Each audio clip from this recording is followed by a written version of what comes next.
दिन हो के रात पहरों तुम्हें सोचते रहना अच्छा लगता है।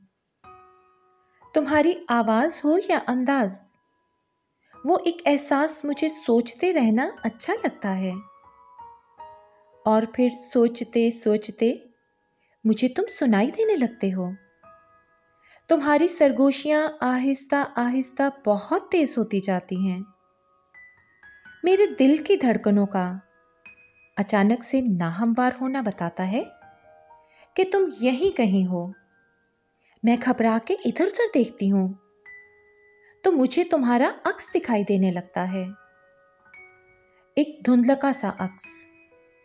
ऐसा महसूस होता है कि तुम चुपके से पीछे आकर खड़े हो गए हो। मुझे तुम सुनाई देते हो, हर अंग में हर रंग में दिखाई देते हो। फिर एक खुशबू का झोंका चुपके से जब छूता है मेरे मन को, तो मुझे मोहब्बत की सच्चाई पर यकीन होने लगता है।